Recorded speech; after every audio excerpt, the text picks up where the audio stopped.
ಭಾರತೀಯ ಕಿಸಾನ್ ಸಂಘ ಜಿಂದಾಬಾದ್ ಜಿಂದಾಬಾದ್ ಜಿಂದಾಬಾದ್. ಮಾನ್ಯ ರೈತ ಬಂದವರೇ, ಇವತ್ತು ಪ್ರತಿ ತಿಂಗಳು ಮಾಸಿಕ ಸಭೆ ಯಾಕೆ ಮಾಡ್ತೀವಿ ಅನ್ನೋದು ಎಲ್ಲರೂ ಗೊತ್ತಿರೋ ವಿಚಾರ.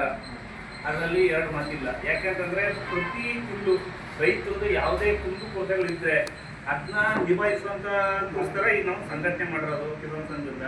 ಅದಕ್ಕೆ ನಿಮ್ಗೆ ಯಾವುದೇ ಥರದ ಯಾವ ಇಲಾಖೆಲಾಗಲಿ ಕುಂದುಕೊರತೆಗಳು ಏನೇ ಇದ್ರೂ ಈ ಸಂಘಟನೆಗೆ ಪ್ರತಿ ಮೀಟಿಂಗ್ ಬಂದು ನಿಮ್ಮ ಆಗುವವುಗಳನ್ನ ತಿಳಿಸ್ಲಿ.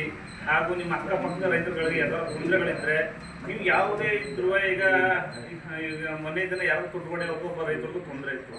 ಫೋನ್ ಮಾಡಿದ ತಕ್ಷಣ KBಗೆ ಬಂದು ಏನು ಸಾಲ್ವ್ ಮಾಡ್ಬೇಕೆಲ್ಲ ಮಾಡಿದ್ದೀವಿ. ಹಿಂಗೆ ಯಾರೇ ಆದ್ರೂ ಯಾವುದೇ ಕೆಲಸಗಳಾದ್ರೂ ನಾವು ನಮ್ಮ ಸಂಘಟನೆ ನಿರಂತರವಾಗಿ ನಿಮ್ಮ ಜೊತೆಲಿ ಇದ್ದೇ ಇರ್ತೀವಿ. ಈಗ ಅದಕ್ಕೋಸ್ಕರ ನೀವು ಸದಾ ನಮ್ಮ ಜೊತೆ ಇರಬೇಕು. ಈಗ ನಾವು ಪ್ರತಿ ತಿಂಗಳು ಮಾಸಿಕ ಸಭೆ ಕರೆದಂಗೆ ಏನಾಗ್ತಾ ಇದೆ ಅಂತಂದ್ರೆ ನಾವು 10:30ಗೆ ಟೈಮ್ ಕೊಡ್ತೀವಿ. 10:30ಗೆ ನಮ್ಮ ರೈತ ಬಂದವರಿಗೆ ಮಾಮೂಲಿ ಕೆಲಸಗಳು ಇದ್ದೇ ಇರ್ತವೆ. ನಮಗೆ ತಿಂಗಳಿಗೆ ಒಮ್ಮೆ ಸಮಯ ಕೊಡಿ. ಯಾಕಂತಂದ್ರೆ ನಾವು ತಟ್ಟಿಟ್ಟಾಗಿದ್ರೆ ಬೇರೆ ಅಧಿಕಾರಿಗಳು ಎದುರೋದು, ಬಿಡಪ್ಪ ಅವರು ಹೇಳಿದ ಟೈಮಿಗೆ ಕರೆಕ್ಟಾಗಿ ಪರ್ಫೆಕ್ಟ್ ಆಗವ್ರೆ ಅಂತ ಹೇಳ್ತಾರೆ. ನಾನು ಈಗ 10:30ಗೆ ನಾವು ಟೈಮಿಂಗ್ಸ್ ಹಾಕಿದ್ದೀವಿ.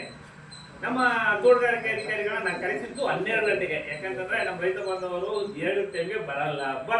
ಬರ್ದೇನೆ ಅಧಿಕಾರಿ ವರ್ಗವ್ರು ಬಂತು ಅಂತಂದ್ರೆ ಏನಪ್ಪ ಸಂಘಟನೆಯವರು ಬರೋದಿಲ್ವಲ್ಲ.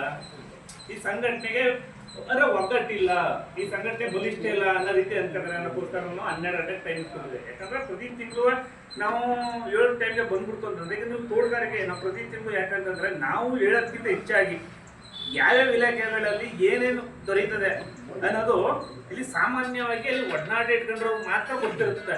ಯಾಕೆ ಎಷ್ಟೋ ಜನಗಳಿಗೆ ಯಾವ್ಯಾವ ಇಲಾಖೆಯಲ್ಲಿ ಏನೇನು ಸವಲತ್ತು ಐತೆ ಅಂತ ಗೊತ್ತಿಲ್ಲ. ಅದಕ್ಕೋಸ್ಕರ ದಯವಿಟ್ಟು ಪ್ರತಿಯೊಬ್ಬ 7 ಟೈಮ್ಗೆ ಬಂದ್ರೆ ಪ್ರತಿಯೊಬ್ಬ ಅಧಿಕಾರಿಗಳು ಅವರ ಇಲಾಖೆಯಲ್ಲಿ ಏನೇನು ಕೆಲಸ ಐತೆ, ಈಗ ನೋಡಿ ಅಲ್ಲಿ ಏನು ಅನುದಾನ ಐತೆ. ಈಗ ನಮ್ಗೆ ಈಗ ಈರುಳ್ಳಿ ಶೇಖರಣಾ ಘಟಕ ಗೊತ್ತಿರಲಿಲ್ಲ. ಈಗ ನಮ್ಗೆ ಅವ್ರಿಗೆ ತಿಳ್ಕೊಂಡು ಆಮೇಲೆ ಹಂಗೆ ಕೃಷಿ ಹೊಂಡ ಈಗ ಹಿಂಗೆ ಕೊಡೀತು ಅಂತಂದ್ರೆ ಕೃಷಿ ಹೊಂಡನ ತೋಟಗಾರಿಕೆ ಇಲಾಖೆ ತಗೋಬಹುದು, ಕೃಷಿ ಇಲಾಖೆ ತಗೋಬಹುದು. ತಕೊಂಡು ಮೀನುಗಾರಿಕೆ ಇಲಾಖೆಯಿಂದ ಮೀನುಗಳು ಹಾಕ್ಸ್ಕೋಬಹುದು. ನಾವು ಒಂದು ಎಕರೆಗೆ ಒಂದು ಪಶು ಬೆಳಿತೀವಿ ಒಂದ್ ಕಡೆ, ವರ್ಷಕ್ಕೆ ಕನಿಷ್ಠ ಆ ಎಕರೆಯಲ್ಲಿ 50,000 ಉಳಿಸೋದು ಕಷ್ಟ. ಅದು 50,000 ಉಳಿಸೋದು ಕಷ್ಟ ಅಂತಂದ್ರೆ ಯಾವ್ದೋ ಒಂದು ಸ್ಕೀಮಲ್ಲಿ ನೀವು ತಗೊಂಡ್ರೆ 1 ಲಕ್ಷ ಸಬ್ಸಿಡಿ ಸಿಗುತ್ತೆ ನಿಮ್ಗೆ. ನೀವು ಬೆಳೆಯೋದಕ್ಕಿಂತ ಹೆಚ್ಚಾಗಿ ಒಂದು ಸರ್ಕಾರದಿಂದ 1 ಲಕ್ಷ ಸಂಪಾದನೆ ಮಾಡೋದಾಗೈತಲ್ಲ. ಅದರಿಂದ ಪ್ರತಿಯೊಬ್ಬರು ಯಾವ್ದು ಈಗ ನಮ್ಮ ಹಿರಿಯೂರವರು ಯಾವುದು ಬೆಂಗಲ್ನ ಯೋಜನೆಯಲ್ಲಿ ಬೋರ್ ಕೊರದೈತೆ. ಅವ್ರಿಗೆ ಕೊರದ್ಮೇಲೆ ಕುಂಬ್ಕೊಂಡು ಕೊಡಬೇಕು, ಅವ್ರು ಕುಂಬ್ಕೊಂಡು ಕೊಟ್ಟಿಲ್ಲ. ಈಗ ಅವ್ರಿಗೆ ಈ ಸಂಘಟನೆಗೆ ಬಂದ ಅದಕ್ಕೆ ಒಂದು ಸ್ವಲ್ಪ ತಿಳ್ಕೊಂಡ್ರು ಹಿಂಗೆಲ್ಲ ಹಿಂಗಂತ. ಈಗ ಆ ಕೆಲಸನ ನಾವು ಮಾಡಿದ್ಮೇಲೆ 10 ಜನ ಕೇಳ್ತಾರೆ ಅವರು, ನೋಡಪ್ಪ ಇಂಥ ಸಂಘಟನೆಗೆ ಹೋಗಿದ್ದು ನಮ್ಗೆ ಪಂಪ್ ಮಾಡಿ ಕೊಡಿಸೋದು ಅಂತ. ಅದಕ್ಕೋಸ್ಕರ ಯಾವ್ದು ನಿಮ್ಗಾಗ್ಲಿ ನಿಮ್ಮ ಅಕ್ಕಪಕ್ಕ ರೈತರಿಗಾಗ್ಲಿ ಯಾವುದೇ ಥರ ಕುಂದು ಕೊರತೆಗಳಿದ್ರೆ ಹೇಳಿ, ನಾವು ಆ ಕೆಲಸ ನಮ್ಮ ಕೈಯಿಂದ ಎಷ್ಟು ಸಾಧ್ಯವೋ. ಯಾಕಂತಂದ್ರೆ ನನ್ನೊಬ್ಬನಿಂದ ಸಾಧ್ಯ ಅಂತ ಅನ್ಕೋಬೇಡಿ, ನನ್ನ ಜೊತೆಲಿ ನೀವಿರ್ತೀರ ಅನ್ನೋದ್ರಿಂದ ಆ ಕೆಲಸ ಮಾಡೇ ಮಾಡ್ತೀವಿ. ಆದ್ರಿಂದ ಪ್ರತಿಯೊಬ್ಬರು ಯಾವ್ಯಾವ ಇಲಾಖೆಯಲ್ಲಿ ಏನೇನು ಸವಲತ್ತು ಬೇಕು ಅದನ್ನ ಪಡ್ಕೊಳ್ಳೋದ. ಹಂಗೆ ಈ PLD ಬ್ಯಾಂಕ್ಲಿ ಷೇರ್ದಾರಾಗಿ ಹೊಸ ಷೇರ್ದಾರ ತಗೊಂಡ್ರೆ ಈಗ ಎಷ್ಟೋ ಜನಗಳು ಸೊಸೈಟಿ ಲೋನ್ ತಗೊಂಡಿರ್ತಾರೆ. ತಗೊಂಡಾದ್ಮೇಲೆ ಫ್ರೀ ಈಗ ಯಾವುದೇ ಥರ ಇಂಟ್ರೆಸ್ಟ್ ಇಲ್ದೇನೆ ಎಕರೆಗೆ 60,000 ರೂಪಾಯಿ ಕೊಡ್ತಾರೆ. ಈಗ 3 ಎಕರೆ ಇದ್ರೆ 1,80,000, ₹1 ಬಡ್ಡಿ ಇಲ್ಲ. ಅದೇ ಜನ ಬೇರೆ ಕಡೆ ಬಡ್ಡಿ ತಗೋತಂದ್ರೆ 1,80,000 1 ಲಕ್ಷ ಬಡ್ಡಿನೇ ಕಟ್ಬೇಕು ನಾವು. ಹಂಗೆ ಈ PLD ಬ್ಯಾಂಕಲ್ಲಿ ನಾನು ಮಾತಾಡಿದ್ದೀನಿ. ಪ್ರತಿಯೊಬ್ಬರು ಸೊಸೈಟಿಯಲ್ಲಿ ತಗೊಂಡಿದ್ರು ಅಲ್ಲೂ ಷೇರ್ದಾರಾಗಿ ಅಲ್ಲೂ ನಿಮಗೆ 0% ಇಲ್ಲಿ PLD ಬ್ಯಾಂಕಲ್ಲಿ 1 ಲಕ್ಷ 7 ಲಕ್ಷ 3 ಲಕ್ಷ ಎಷ್ಟು ಆಯಿತು ಕೊಡ್ತಾರೆ. ಅಂದರೆ ಜಮೀನು ಎಕರೆ ಎಷ್ಟೈತೆ ಎಕರೆಗೆ ಅವರು ಒಂದು 50,000 ರೂಪಾಯಿ ಕೊಡ್ತಾರೆ. ಎಕರೆ ಅಂತಂದ್ರೆ ನಿಮ್ಮ 4 ಎಕರೆ 5 ಎಕರೆ ಇದ್ರೆ ಅಂದ್ರೆ 5 ಎಕರೆ ಒಳಪಟ್ಟು ಇದ್ದವ್ರು ಮಾತ್ರ 0% ಅಲ್ಲಿ PLD ಬ್ಯಾಂಕಲ್ಲಿ. ಹಂಗೆ TIP CMS ಇಲ್ಲೂ ಸೇರ್ದಾರಾಗಿ ನಿಮಗೆ ಯಶಸ್ವಿನಿ ಕಾರ್ಡ್ ಐತೆ, ಯಶಸ್ವಿನಿ ಕಾರ್ಡ್ ಆಗುತ್ತೆ. ಆಮೇಲೆ ಇನ್ನೂ ಸವಲತ್ತುಗಳು ಯಾವ್ದಾದ್ರು ಒಂದು ಘಟಕ ನಿರ್ಮಾಣ ಮಾಡ್ತೀವಿ ಅಂತಂದ್ರೆ ಈಗ ಟೊಮೊಟೊ ಶೇಖರಣೆ ಮಾಡ್ಬೇಕಂತ ಹೇಳೋದು. ಟೊಮೊಟೊ ಬೆಳೆದ್ಮೇಲೆ ಎಲ್ಲ ಒಂದೇ ಸಮಯದಲ್ಲಿ ಟೊಮೊಟೊ ಬೆಳೀತಾರೆ. ಅದು ಎಲ್ಲ ಟೊಮೊಟೊ ಬೆಳೆದ್ಮೇಲೆ APMC ಬಂದ್ಮೇಲೆ ಟೊಮೊಟೊ ಹೆಚ್ಚಾದಕ್ಕೆ ರೈಟ್ ಬಿದ್ದೋಗುತ್ತೆ. ಆ ಬಿದ್ದೋದ ರೈಟ್ಗೆ ನೀವು ಆ ರೈಟಿಗೆ ನೀವು ಕೊಡ್ಲೇಬೇಕು. ಕೊಡ್ಲಿಲ್ಲ ಅಂತಂದ್ರೆ ಬೀದಿಗೆ ಸುರಿಬೇಕು. ಅದಕ್ಕೋಸ್ಕರ FPO ಅಂತ ಅಂದ್ಬಿಟ್ಟು ರೈತರ ಒಂದು ಘಟಕ ಈಗ ಇವರು ಹೇಳೋದು, ಈಗ ನಮ್ಮ ತೋಟಗಾರಿಕೆ ಇಲಾಖೆಯಿಂದ ಹಿಂಗೆ ಐತೆ ಅಂತ. ಅದನ್ನ ಒಂದಷ್ಟು ಜನ ಸೇರ್ಕೊಂಡು FPO ಮಾಡ್ಕೊಂಡು ಅಂತಂದ್ರೆ ನೀವು ಟೊಮೊಟೊ ಶೇಖರಣೆನ ತಗೊಂಡೋಗಿ ಮಡಿಕಂತು ಅಂತಂದ್ರೆ 8 ಜನನೋ 15 ಜನನೋ ಶೇಖರಣೆ ಮಾಡ್ಬೋದು.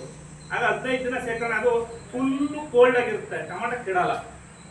ಆಗ 15 ದಿನಕ್ಕಂತ ಇವತ್ತು ಟೊಮೊಟೊ ಮೊದಲನೇ ಕುಯ್ಲಿಗೆ 10 ರೂಪಾಯಿ ಇರುತ್ತೆ, ಕೊನೆ ಕುಯ್ಲಿಗೆ 30 ರೂಪಾಯಿ ಆಗಿರುತ್ತೆ. ಟೊಮೊಟೊ ಫಸಲು ಹೆಂಗಿರುತ್ತೆ, ತರಕಾರಿ ಸೊಪ್ಪು ಹೆಂಗಿರ್ತದೆ ಗೊತ್ತಿರುತ್ತೆ.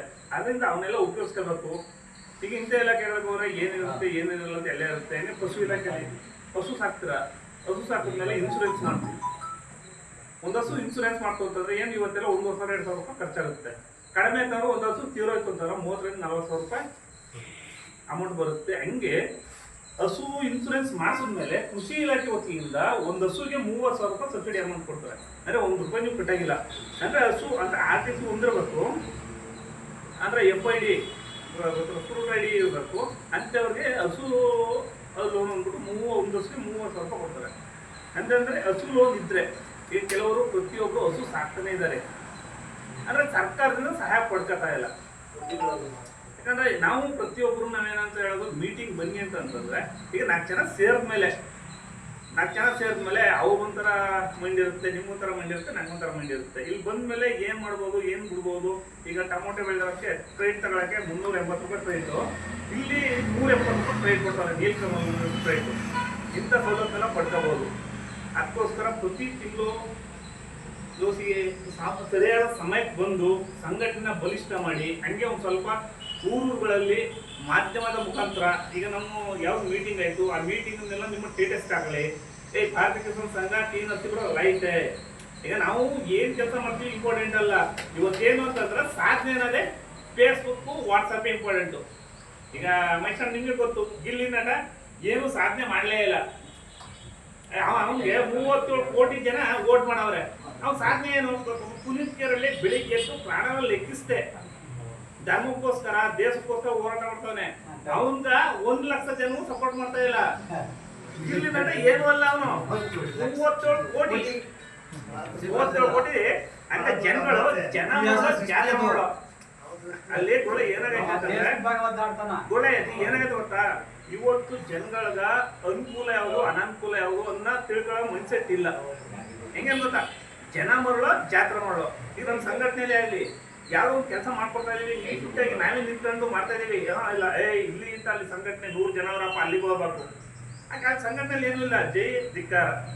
ಅದನ್ನು ಬಿಟ್ರೆ ಈ ಸಂಘಟನೆಯಲ್ಲಿ ನಮ್ಗೆ ಯಾವುದೇ ಕೆಲಸಗಳಾಗಲಿ ಏನ್ ಮಾಡ್ಬೇಕು, ಯಾಕಂದ್ರೆ ನಿಮ್ದು ಯಾವುದೇ ಒಂದು ಕೆಲಸಗಳಾಗ್ಲಿ ಅದನ್ನ ನೀವು ತಂದು ಫಾಲೋಅಪ್ ಮಾಡಬೇಕು. ನೀವು ನಮ್ಗೊಬ್ರು ವಹಿಸ್ಬಿಟ್ಟು ಮಾಡಿ ಅಂದ್ರೆ ಮಾಡೋಕ್ಕಾಗಲ್ಲ. ಅದ್ರ ಜೊತೆ ನೀವು ಕೈ ಜೋಡಿಸ್ಬೇಕು. ನೀವು ಬಂತು ಅಂತ ನಿಮ್ಗೆ ನಾವು ಬರ್ತೀವಿ.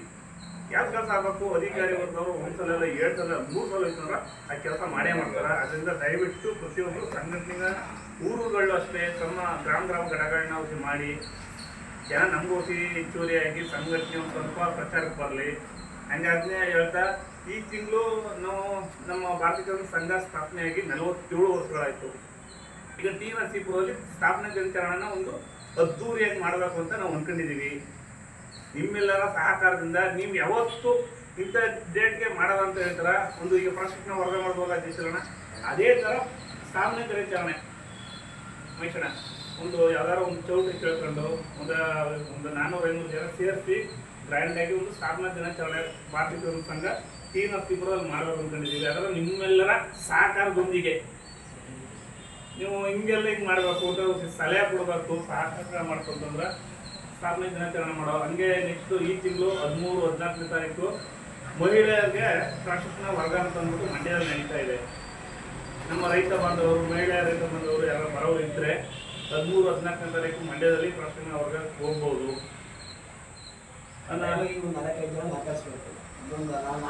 ಹಳ್ಳಿಗಳಲ್ಲಿ ಇರಲಿ. ಅದಕ್ಕೋಸ್ಕರ ಈಗ ನೀವು ಹೆಂಗೆ ಹೇಳ್ತಾರ ಸ್ಥಾಪನೆ ದಿನಾಚರಣೆನ ಆ ಥರ ಮಾಡೋದ ಅಂದ್ಕೊಂಡು ಈಗ KSIC ಅವರು ಪ್ರತಿಭಟನೆ ಮಾಡ್ತಾರೆ. ಅವರ ಧರಣಿನ ಎಲ್ಲ ಸಂಘಟನೆಯವರು ಅದಕ್ಕೆ ಭಾಗವಹಿಸಿದ್ದಾರೆ. ಆದರೆ ನಮ್ಮ ಸಂಘಟನೆಯವ್ರಿಗೆ ನಾವು ಏಕಾಏಕಿ ಹೋಗೋಕ್ಕಾಗಲ್ಲ. ಯಾಕಂದ್ರೆ ನಮ್ಮೊಂದು ಸಂಘಟನೆ ಅಂತ ಅಂತಂದ್ರೆ ಶಿಸ್ತಿನ ಸಿಪಾಯಿ ಥರ ಇರಬೇಕು. ನಮ್ಮ ಸಂಘಟನೆಯಲ್ಲಿ ಎಲ್ಲ ಅಧ್ಯಕ್ಷರೇ, ಎಲ್ಲ ಇಲ್ಲಿ ಯಾರು ಅಧ್ಯಕ್ಷರು ಅಲ್ಲ, ಎಲ್ಲ ಒಂದೇ ಸಂಘ ಸದಸ್ಯರುಗಳು. ನಾವು ಅವರ ನಿಮ್ಮೆಲ್ಲರ ಸಹಕಾರದೊಂದಿಗೆ ನಿಮ್ಮೆಲ್ಲರ ಮಾಹಿತಿ ಪಡ್ಕೊಂಡು ನಾವು KSICಗೆ ಬೆಂಬಲ ಕೊಡಬೇಕು ಕೊಡಬಾರ್ದು ಅಂತ ಕೇಳ್ಕೊಂಡು ನೀವೆಲ್ಲರೂ ಮೂವತ್ತಂದ್ರೆ ಒಂದು 1/2 ಗಂಟೆ ಹೋಗಿ ಅವ್ರಿಗೂ ಸಹಕಾರ ಕೊಟ್ಟು ಒಂದು ಧಿಕ್ಕಾರ ಸಾರ್ಬಿಟ್ಟು ಬರೋಣ ಅಂತ ಇಲ್ಲಿ ನನ್ನ ಮಾತಾಡೋಕ್ಕೆ ಅವಕಾಶ ಕೊಟ್ಟಂತ ನಿಮ್ಮೆಲ್ಲರಿಗೂ ಒಂದು ಸುತ್ತ ನನ್ನ ಮಾತಾಡ್ತೀನಿ.